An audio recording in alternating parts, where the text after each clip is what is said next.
Welcome to the High Volume Hiring Podcast. I'm Stephen Rothberg, the founder of job search site College Recruiter.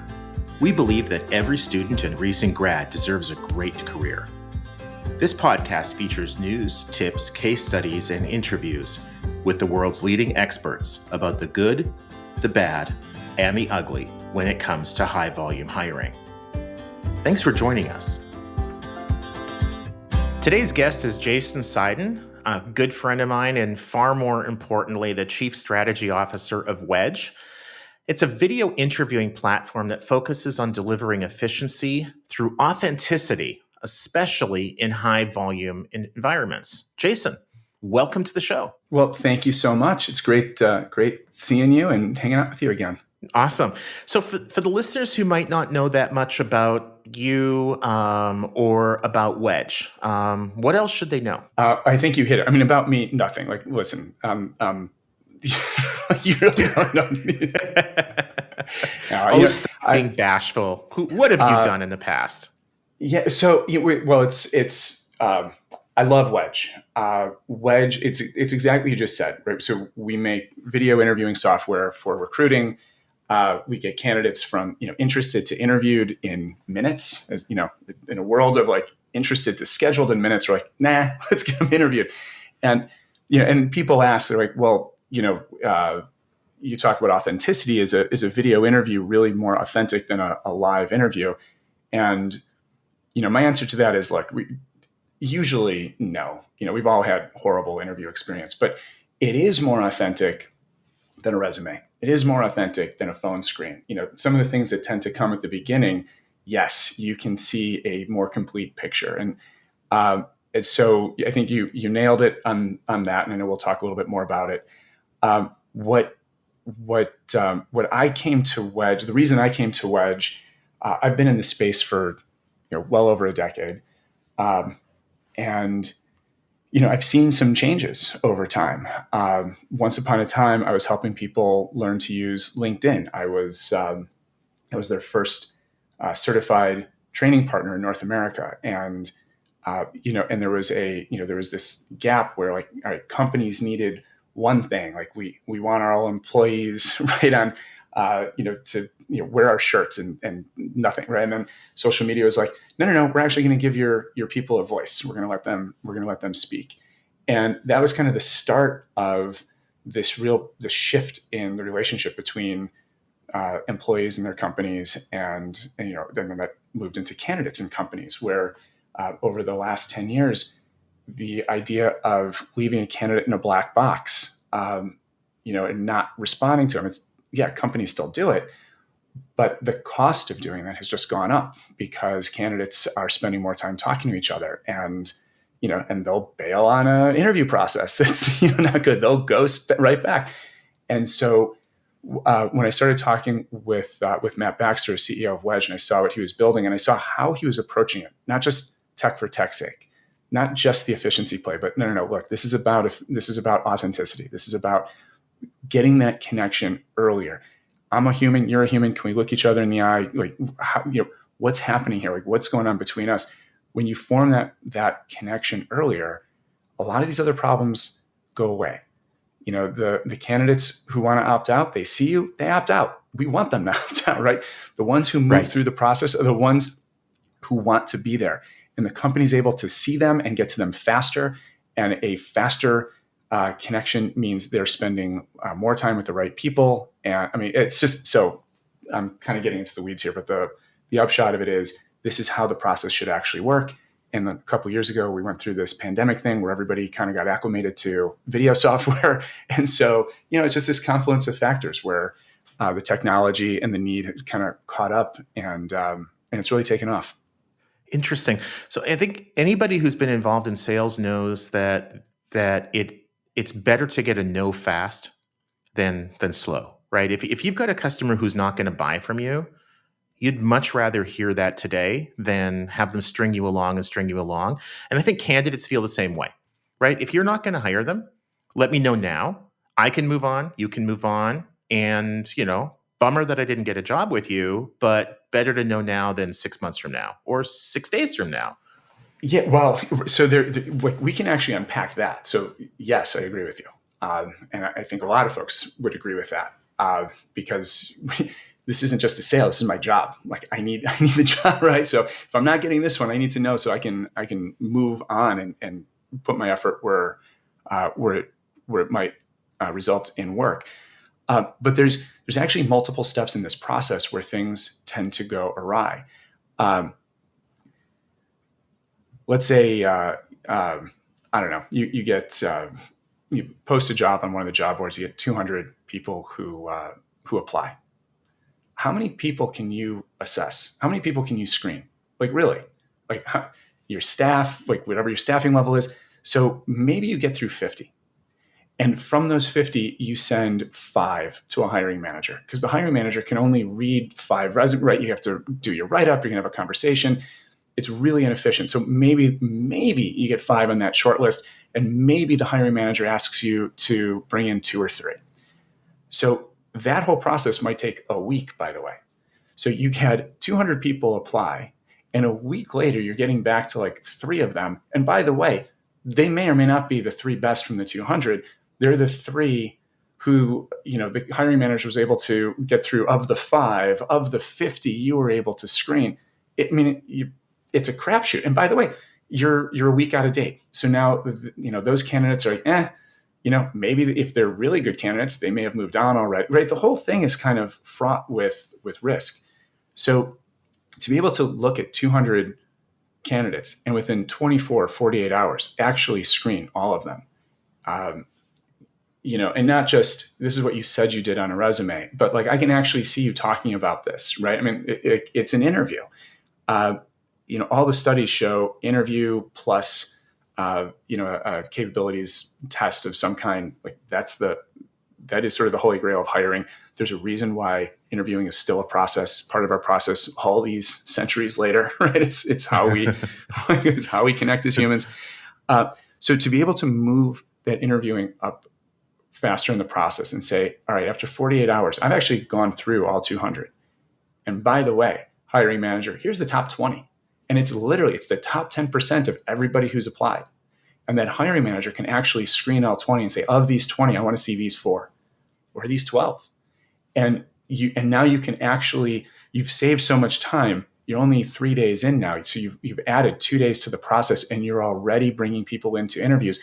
You can live interview 3, 4, 10 people because you've now shifted your ability, your time energy to where it's going to be better focused. Now you truly are hiring the best people. So it's not just that it's efficient, that we're moving people through quickly and getting those fast no's to people who aren't going to make it, but it's making sure that the people who you do want to hire, you're engaging with them quickly enough that they're still on the market. They know they're moving through the process.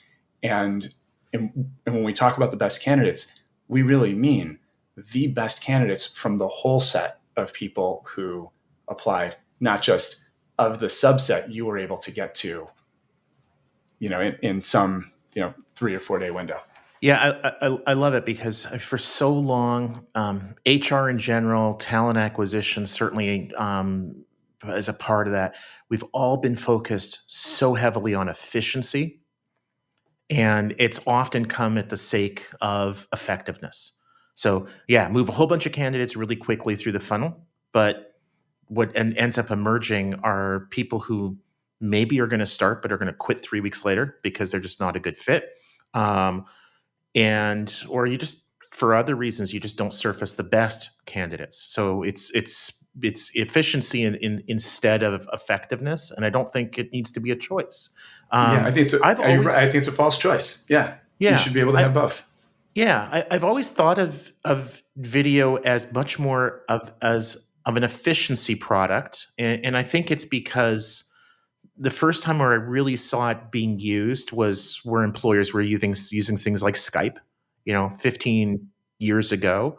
HireVue came along with asynchronous video interviewing, right? So you'd record the same questions. You'd have the 100 or 200 candidates record those answers. The recruiter, hiring manager could listen to those, and if the candidate was clearly awesome or clearly a horrible fit, they could just stop. And there's a lot of efficiency there. Um, I take it from the conversations that you and I have had and from what I've looked at about Wedge online that, yeah, there are some similarities to what platforms like Wedge are doing, but there are also some real differences. So talk with us about those differences. Sure. So your overview of that was, that's just check, check, check, right? So, And that's why I get the big bucks. Because right. podcasters, we're just like an incredibly wealthy crowd. Right. So there's a few things that I think really make Wedge stand out. One is the focus on authenticity. So we have a true north as a company that we foster authentic connections, and we do it at scale. So every time we bring a new feature to the product, every time we consider a new partner, every time we look at our process for how we interact with our customers, that notion of fostering authentic connection is baked into everything we do. And you and I were talking before we hopped on the call, and I know your listeners will appreciate this. There's a lot of tech for tech's sake, and there's a lot of people out there who are just selling tech because we're selling tech, and it doesn't always lead to the right outcome. So I just want to start with that. Like, we as a company really are focused on facilitating human interaction with humans. People need people. Technology is just a tool to facilitate that. Related to that, we're headquartered in Grand Rapids. We got that Midwestern work ethic, and I've worked for, I'll just say they go hand in hand. The fact that we put people first, and where we're based, and how the meetings go when we meet as a team, it matters, and it leads to a different sales process. It leads to a different kind of care, and it leads to a different product. Namely, like the one chief benefit that I'll put out there is our user interface is just, it's like stupid simple. It is like drop dead simple. That's probably the number one piece of feedback that I get from everybody in terms of like how our mission and our true north manifests in the tool is it's easy. It doesn't get in the way. So both for the candidate and for the recruiter or the hiring manager, this is something that is easy for them to use, which means they're spending their time actually, connecting with one another. So it's you've got the true north, you've got the user interface. We're also from a technology standpoint, we're focused on that asynchronous, high volume play. So it lets us really kind of get to know our customers. We've got a lot of customers in restaurants and retail. There's a lot of multi-location that goes on in that environment. You can say, yeah, video interviewing, and from, it's like Snowflake from 4 feet away. Sure. It all looks the same. But when you get up close, there's a lot of nuance. There's a lot of difference. So we're able to really focus we're able to focus the tool to really excel where our customers need it to excel. So, that, like I was mentioning before, that huge influx on the front end, there's a lot of people who are going to apply. We know there's going to be a lot of noise in that, a lot of easy apply folks, a lot of, so, what we're focused on are things like, all right, we do want to make it easy for the candidate. Like, you're standing in a store, here's the QR code, we're hiring, and there's the banner with the QR code. We want that person to actually be able to click. And by the time their food comes out, or by the time they reach the register, and they're leaving, they've already done the interview. So they're doing the interview, in the moment when they're feeling good. It's not, hey, let's go schedule something, let's add a couple. It's just, let's do what we need to do and get in and out. So super simple for the candidate. But then on the back end, right, that hiring manager or that store owner, if they've got time, they can watch that interview immediately, or they can watch it at the end of a shift or at the end of a day. If they see it immediately, maybe they run out to the front of the house and actually I just saw you, let's talk. But even if it's at the end of the day, I paid for it. Honest. Right. But like those kinds of use cases are the kinds of things that we really pay attention to. And we've really worked hard to keep the product really simple so that at all times it's fostering that human connection and not introducing technology that would get in the way of it, or features that, you know, a white collar, programmer kind of environment might need, but that's really not going to help, in a high volume situation. We'll be back right after this break. Hello, I'm Ruth Thomas, host of Comp and Coffee, where we break down what's next in the world of compensation management. From pay transparency to performance alignment, we explore how businesses are rethinking compensation to drive impact, equity, and growth. So if you're shaping the future of pay at your organization, grab a cup and tune in. Listen on the Work Defined Podcast Network. Welcome back to the High Volume Hiring Podcast. I love the picture that you're painting of somebody walking into a restaurant, a retail shop. One of the things that I've learned about high volume environments is that location is so very important, right? You're not going to drive for 45 minutes for a job paying $14 an hour. Just not going to happen, right? If that job is 2 blocks away from you, there's a really good chance that that's a restaurant, that's a retail shop that you frequent, maybe once every 6 months, maybe once a week. And when you walk in, I think that a lot of shops are doing a much better job, employers are doing a much better job of realizing that their customers are often their best employees, and candidates. So if somebody's coming into your burger joint once a week, wouldn't it be great to have them apply and interview and hire? So the QR code, so they walk in, they see the QR code, they pull out their smartphone, which the vast majority of us have, basically open their camera app. And does it load in their browser? Do they have to download an app? What's the process? It's mobile friendly, but it's all browser based, so there's no download. Nice. So they scan it and they're taken to a page. They get a welcome, a system check, a practice question, or an intro if the company wants to give them an intro. The company can control if retakes are allowed, or and how much time people have. So if the candidate's ready, they can do this right there. They'll answer. It's usually just 1, 2, or 3 questions. They can upload a resume if they need to upload a resume. But you think about this. First of all, a lot of these folks, they don't have a resume, or they don't have a meaningful resume for these kinds of jobs. And it's usually not needed. Yeah, right.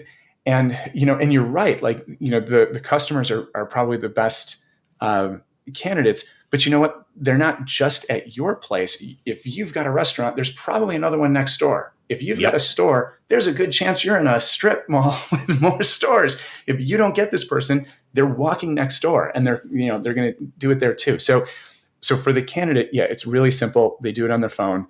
I've got a 20-year-old who went through the process, and he literally just started laughing. He's like, "I wish every job was like this. It was so easy," And then he asked you if he could borrow the car, and you were kind of stuck at that point, right? Yeah, okay, yeah. Right. You've been here. I'm following in well-worn footsteps. I get it.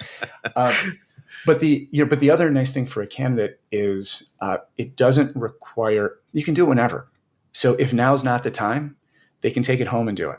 And in some of these jobs, it is a third shift job, or somebody doesn't have time during the day. They're thinking about it in the evening, or off hours. So to be able to kick that process off whenever, like right away, and not have to schedule something with a recruiter, and that could just take a couple days, that kills opportunities. The candidate logs in with their phone, and they're literally a couple minutes later, they're done. And meanwhile, behind the scenes, the hiring manager is gets a ping, is able to log in, see see each job that they're posting, see each candidate for the job, watch the videos, share them internally, rate them, put notes in there. So just the core functionality that you need to be able to get to a quick decision, And what's really nice is, one other thing that's really nice is sometimes a person will apply and they apply for the wrong job, or you see something, you're like, I see some potential here. I got to get a second opinion. I got to have somebody else see them. And now you can do that without actually bringing the person in for a second interview. You just forward the recording, right? So all of your folks are answering the same questions that have been pre-recorded on the company side by the same person. So you get a very apples to apples comparison across everybody. And if you need to bring in, a second opinion, it's easy to do that too. So what we're finding on the whole is time to fill, time to interview is going to almost nothing. Time to fill is shrinking by half or more. And the restaurant owners, the owners are putting 4 hours a week back in their pocket. I mean, just to be clear too, for the listeners, I'm not seeing this just as a tool for retail and restaurant, but this is also going to work for just about any kind of high volume environment, even not a high volume, but I think it would really benefit there, like a warehouse, a call center, right? It doesn't have to be an environment where people are walking into and it's consumer facing. But I can certainly see like the QR code. I can see a warehouse in an area that's high density and has, instead of the we are hiring, www.xyzcorp.com/jobs, you have that, and you also have a QR code. So somebody's cycling or mopeding by your place, they stop, they snap a picture. They're probably not going to do an interview from the seat of their moped, but they will when they get back to their apartment 12 minutes later. Earlier, you mentioned about the resume, and I think I don't recall the exact words you used, but basically, his resume is optional. So when somebody does say snap that QR code, they go through the couple of minutes of video. Really unlikely they're going to have a resume on their phone and be able to upload it. Do they get an email, a text, if the recruiter hiring manager wants the resume? How does that work? Yeah, so the candidate will be reminded to to complete the process later to upload the rest of their information. On the recruiter side, they'll see what the candidate has submitted, so they can also reach out and say would love to see a resume. The and you put your finger on it. I mean, construction is another area where we've got high volume customers. So it's I don't want to make too big a deal out of how that works. We keep it really simple, is what I'll say, and that's one of those areas where a different type of job has a much higher need to go deep on resumes and and like all the things that, and for us, it's like by understanding who our customers really are and where we play really well, and focusing on fostering authentic connection between those candidates and the people who are trying to hire them, we're able to keep things pretty clean. So so there is an ability to upload a resume, and if the company wants it, we can make sure the candidates provide it, and it's very straightforward to use, because most most of the areas where we can do the most good, either it's not necessary or there was a job board involved, and it's already been submitted to the company. If it's an industry that requires that, this person probably came through a front door, has submitted their resume, and now is receiving the request to complete a wedge, as a quick follow, to that part of the process. Well, very cool. Well, unfortunately, we're out of time, but I'd like to say, to Jason and the rest of your team that this is one of those tools that is really helping to put the human back into human resources.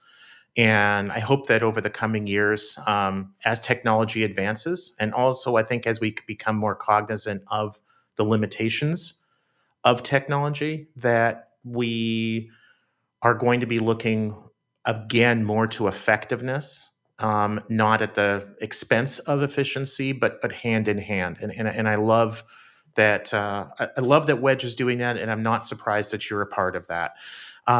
So, Jason, for people who want to reach out to you or to Wedge to learn more, how should they do that? wedgehr.com is our website there. And if you want to find me, I'm on LinkedIn.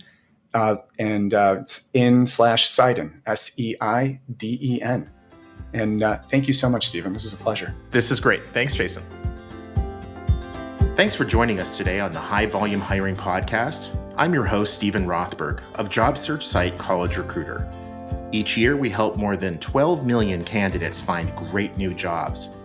Our customers are primarily Fortune 1000 companies, government agencies, and other employers who hire at scale and advertise their jobs with us. You can reach me at stephen@collegerecruiter.com. The High Volume Hiring Podcast is a co-production of Evergreen Podcasts and College Recruiter. Please subscribe for free on your favorite app. Review it. 5 stars are always nice. And recommend it to a couple of people you know who want to learn more about how best to hire at scale. Cheers.